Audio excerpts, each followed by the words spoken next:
the Erotic Choking Guide. Today, we're going to go over safer techniques for choking in both sex and BDSM. We're going to cover why people enjoy it, how to do it safely, techniques that you probably haven't seen other places, and how to put it into practice so that you and your partner have an amazing time. I'm Brandon the Dom. Let's dive in. Right, so erotic choking, also known as erotic asphyxiation, is part of the breath play category in kink. And breath play is basically cutting off air supply, resulting in that person being dizzy and lightheaded. Now, choking has become a standard run-of-the-mill activity, sort of like spanking or hair pulling, that may be included in the repertoire of kinky or rough sex, especially among younger generations. And just because it's really simple to do, there's a belief that it can be done without any safety precautions and it's not very risky. However, when not performed properly, it can actually be dangerous and lead to death. Now, that's not meant to scare you, but it is meant to warn you that if it's not done without the proper education, as many often do, it can actually lead to serious harm. Lucky for you, you're watching this video, and I'm going to give you a good rundown how you can do this safely and also enjoy it. First, let's talk about why people even enjoy choking. Like any erotic act, people enjoy choking for a multitude of different reasons. And it would be beneficial for you to dig into your own erotic mind and find out why it's so alluring to you and that you want to engage in it. I'll leave a link to a video down below that helps you to discover some of your turn-ons. And one of the powerful techniques in that is doing an erotic journal that kind of digs into your psychology and finding out those reasons. So link for that down below. But some common reasons that people enjoy choking is, first and foremost, it intensifies orgasm.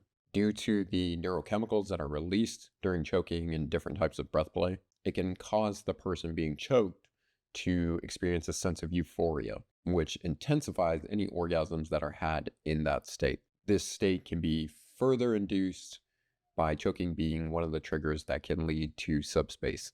If you don't know what subspace is, I also have a video for that, link in the description. Choking can also induce fear and panic. BDSM is one of those activities that allows people to experience emotions or have other experiences that they don't normally get to have in everyday life and get to have it in a safe container. Choking is something that can induce fear and panic because if you choke too long, you die. So it's your body's natural response to bring up those emotions so that you get away from that danger. So for the person being choked, it can allow them to feel helpless, to feel like they're in danger. And as long as choking is done correctly, they're not actually in danger, so it can be quite erotic. And then obviously, it's an expression of dominance and submission. It can be included in demonstrations of dominance, using choking as a way to make the submissive submit. Now let's talk about how to choke. And first, we're going to talk about the risks, because there is many associated with choking, even though it's such a simple act. So here are some risks that you should be aware of. First off, you can cause bruising and or any other sort of trauma around the neck. The neck is very sensitive and prone to bruising, and if you're too rough while you're choking, you can definitely leave a bruise on the neck. Because when you're choking, you're either restricting blood flow or oxygen to the brain. If you do it for too long, the brain cells can actually become damaged. There's also the risk of vision loss. So if you are, again, doing it too long, not getting oxygen up there, erotic asphyxiation can lead to vision loss by causing a certain type of hemorrhage. Also, depending on how rough you are and where you're choking, you can also tear one of the carotid arteries that run along both sides of the neck, and this can lead to stroke, a heart attack, or even paralysis. If you're choking too rough and you push on the front of the neck, you're going to crush the trachea or the windpipe, which is your major airway leading to your lungs. As we've already mentioned, if it's done for too long, choking leads to death. So while it can be fun to ride that fine line of how much time you are choking somebody and the amount of oxygen that's getting to their brain, if you're doing it too long, death is absolutely a possibility. It's also worth mentioning you can cause psychological harm. So especially if somebody is not consenting to this, and you just go all willy-nilly into choking someone, you could cause them psychological harm, and you could even cause yourself psychological harm, especially if you cause injury and you didn't mean to. You can have a large weight of guilt on you that you carry forward. Although this risk list may seem pretty alarming, erotic asphyxiation can absolutely be enjoyed, Just depends on your risk and tolerance level and how you want to engage it so that you get some of the benefits that I listed before. Now let's talk about where to choke. I'm going to give you some general guidelines because I'm about to cover some different techniques, and your hand placement and where it's going on the neck, how you're touching the neck is going to be different for each technique. So right now I just want to go over some general guidelines about the neck and where safe areas are to be squeezing. So unfortunately I have this huge beard in the way, so I'm going to lift it up a few times to show you my neck. So you may not be able to see my face because of how big my beard is. So first off, you can see your trachea here. Never apply pressure like directly onto the trachea because that's how you end up with a crushed windpipe. The second thing to keep in mind is when you're choking somebody, especially if you're like on top of them, you never want to apply your pressure and your weight into that person. You always want to be applying backwards.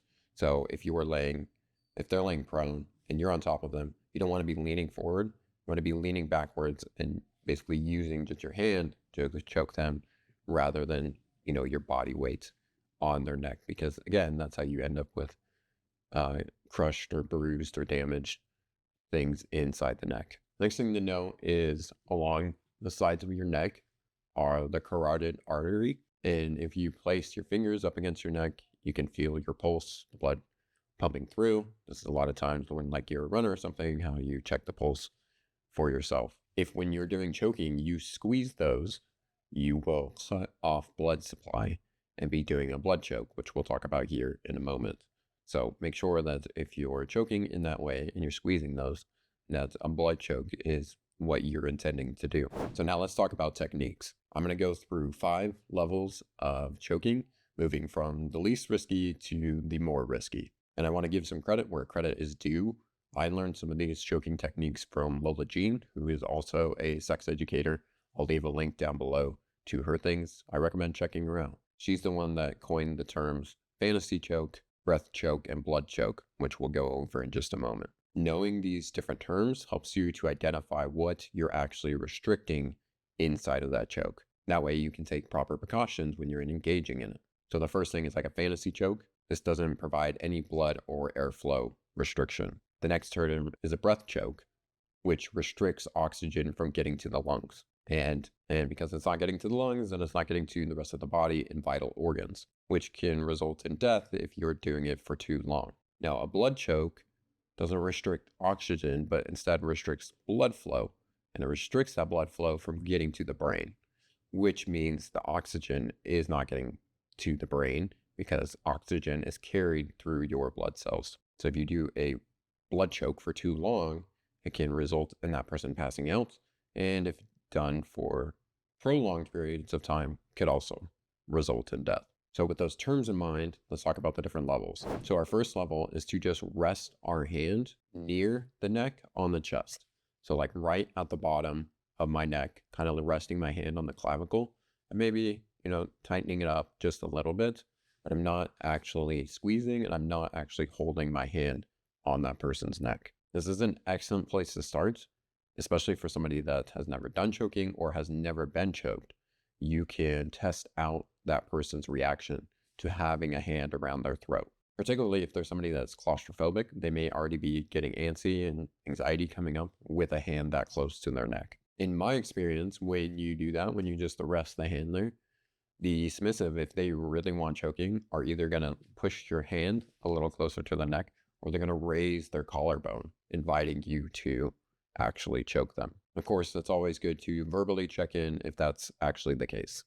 You're not making assumptions and doing something that they didn't want. And although this may seem really tame, like you're not actually engaging in choking per se, it can be a great way to build the tension between a dominant and submissive, because it builds a lot of anticipation, like, oh, is he going to actually squeeze my neck? All right, level 2 is the fantasy choke. Fantasy choke basically means you're putting your hand up around their neck, but you're not compressing, you're not squeezing, you're just letting it lightly rest wrapped around their neck. And to do a fantasy choke, what you're going to basically do is make an L with your hands. So you have this kind of divot right here, and you'll place it at their neck, right where their neck and like the bottom of their jawline and their neck meet. That crevice right there. And you're just going to rest. You're not going to squeeze or push inward. However, if you do want to intensify the feeling of being choked without actually squeezing or like cutting anything off, you can lift up. So if you squeeze in and you lift up, kind of like pushing on the bottom of their jaw, it'll give some of that pressure without actually squeezing or constricting anything. Probably about 90% of the time, if I'm using my hand to do a choke, I'm usually doing a fantasy choke and doing that squeeze up pressure rather than actually constricting anything. And for a lot of submissives, that's totally fine and works the best because it can give you all the same mental benefits of feeling like you're being dominated without some of the risks that come associated with actually constricting airflow or constricting blood flow. But let's say that you actually want to get into one of those. Level 3 would be doing a breath choke. Now, although it's called a breath choke, you're not necessarily actually using your hands to cut off oxygen. And the reason being is because a breath choke is meant to cut off air supply. And the only way you would actually be able to do that with your hands around the person's neck is to close their airway or to crush their trachea. And we've already talked about, we definitely don't want to do that. So the way that you perform this choke is actually by closing their airway. So you do this by closing their nose or closing their mouth, the two ways that we get oxygen in. And you can do either or, which is a great way to start, just to kind of get that person used to having their breath cut off. And then once they're ready, they've been built up to it, you can do both at the same time. So you can use two hands covering both airways, or you can use one hand, placing it over their mouth, and then using that nook to get into their nose and covering both of them, which is going to be a more like dominant move if you're doing it to that person. However, if you're doing it from behind, like you can use both hands a lot easier. All right, level 4 is a blood choke. And this is probably the classic choke that we think of when we think about choking. And most people are going to use their hand and put it around the neck, and then they're going to squeeze on the sides there and try and cut off blood supply in those carotid arteries. And although that you can perform this choke with your hand, it's probably the least effective way to do it. The reason being is because your surface area, like on one side you have 4 fingers, but on the other side you only have your thumb. And you're trying to basically cut off supply to those arteries, squeezing in the correct place. It's just a small surface area to be doing it. And because you're squeezing like that, don't have very good motion, you can get uneven pressure, things like that. It can cause damage to the neck. Likewise, you also have more risk of pushing into the trachea and the windpipe because of that. So it's actually far better to use your arm, like putting the person's neck in the grip of your elbow here, using that to squeeze both sides because you have much more surface area. It's a lot softer to be able to squeeze those things, and you're going to have much more control. You can also use your thighs, so basically doing a scissor hold with a thigh on both sides of the neck and crossing the legs and squeezing that way. But if you're going to perform one of those, I highly, highly recommend learning to do it in the correct way. And Lola Jean actually has a choking course on this where she shows both of those techniques. So if that's something you want to engage in, I recommend watching that. And then level 5 would be extreme breath play. So up to this point, we've been using our hand or, maybe other parts of our body. However, there are lots of ways to restrict oxygen. Some of those include smothering, bagging, breath play bondage, masks, dunking, and waterboarding. So if you're drawn to this type of very risky play and you want to get more into breath play, then proceed with caution. Make sure that you get educated, you understand the risks involved, and you're able to do it with somebody that you trust, so it's done safely. Now let's talk about putting this into practice and some principles and suggestions to help weave this into your sex or your BDSM play. First off, remember your goal and your intention behind choking. Is the goal to cause fear and pressure on your submissive, or do you want to increase some intimacy and show a demonstration of complete control over your submissive? Knowing these things can help you to determine when to include choking in your play, how it's performed, what part of the scene that it comes in. The next thing to keep in mind is medical considerations. Before you start choking your partner, it's really good to know whether or not they already have problems with breathing or have problems with blood flow, and if engaging in this would cause any more harm or problems to existing conditions. Additionally, you should never engage in choking or an activity that restricts blood flow or airflow when you or your partner have been drinking or under the influence of drugs. It's just far too easy to mess up how you're choking, squeezing too hard, not knowing which pressure you're giving if you're under the influence.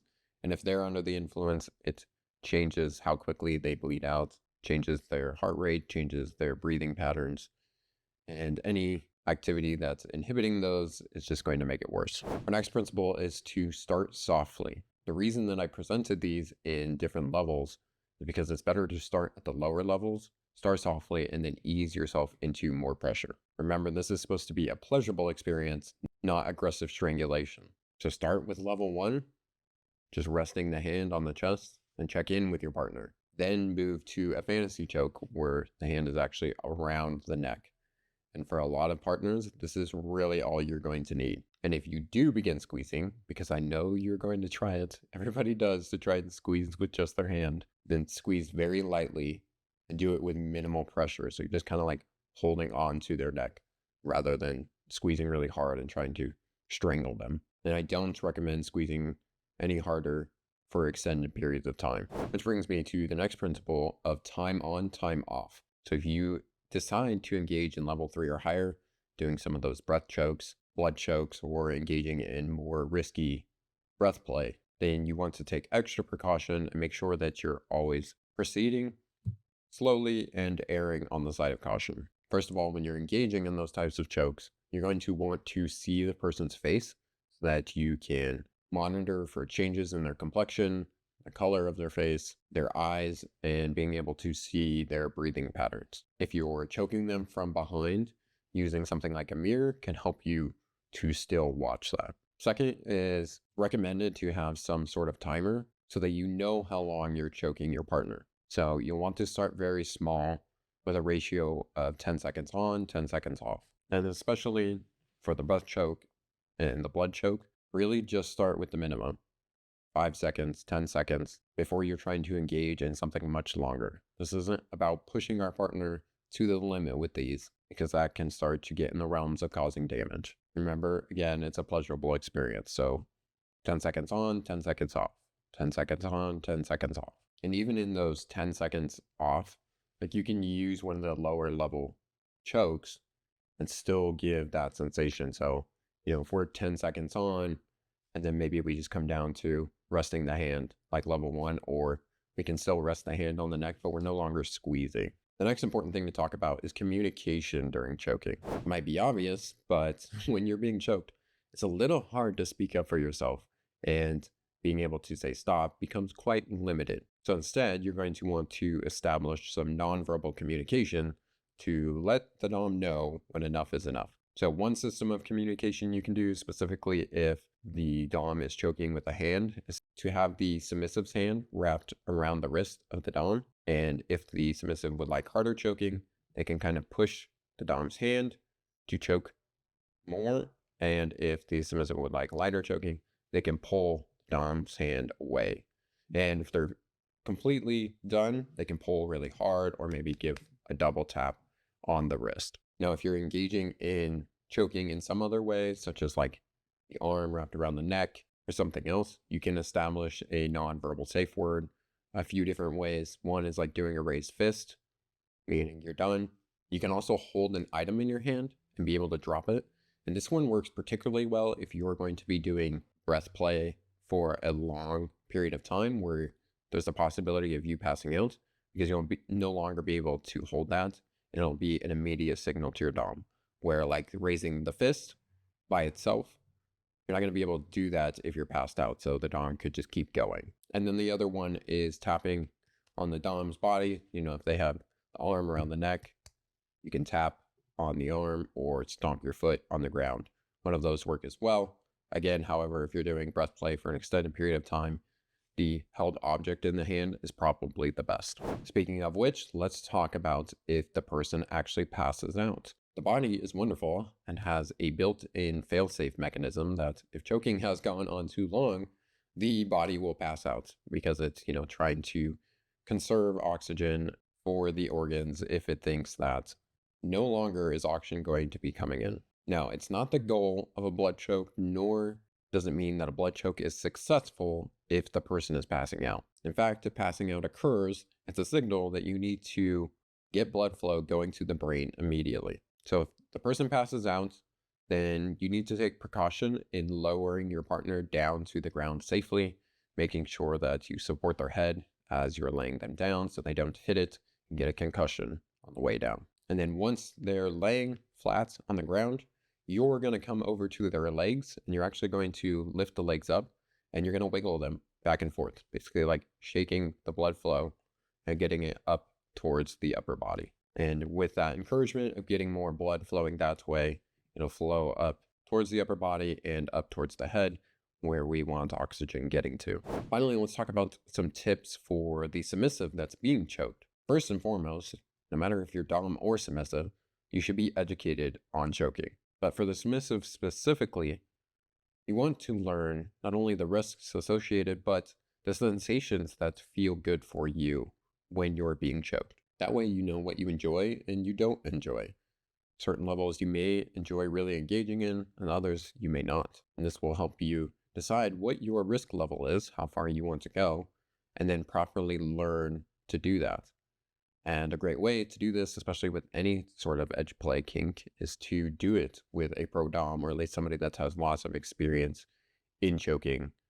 Or if you're engaging in extreme breath play or something like that, get somebody who's experienced in it. The second thing is don't push yourself as the submissive. The goal here is not to see how long you can go or how far you can push yourself. It's to be an enjoyable experience. So always err on the side of tapping out sooner rather than later. The next thing is to surrender into the experience of being choked. If you're struggling and flailing around while you're being choked, it can actually put the dom in a position where he accidentally chokes too hard or puts pressure on your neck, crushes your trachea, changes grip, or just cause some sort of strain or injury on your neck.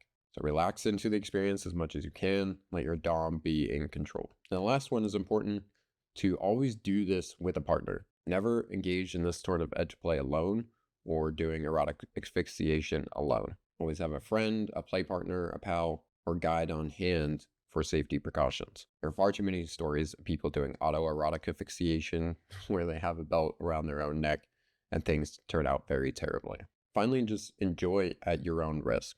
Although seemingly simple, erotic asphyxiation can be dangerous, depending on how far you take it. That said, it can absolutely be enjoyed as long as you have the proper precautions and techniques, such as the ones that I've talked about today. But once you start to learn how to do so, you can absolutely include it inside of your dominance and submission experiences. And if dominance and submission is something that you're exploring deeper, and you're trying to develop your dominance, trying to figure out how to get into that mindset, how to properly lead your partner, make it an enjoyable experience for both of you, or you're a submissive who is trying to understand how to surrender more, how to be able to feel into your body, into your pleasure, into your yeses and nos. These are all things I work with people on one-on-one in my coaching. You and I will get on a call and we'll start to engage your erotic mind, finding out what you want and how you want to move forward as a dominant or submissive. So if that's something that'll be helpful to you, there's a link down below to my calendar. I'd love to hop on a call with you. Until then, if you want to engage in some more kinky play, want some other ideas, here's a video on BDSM spanking, giving lots of tips, techniques, and precautions just as I did in this video. Thank you so much for your time and attention.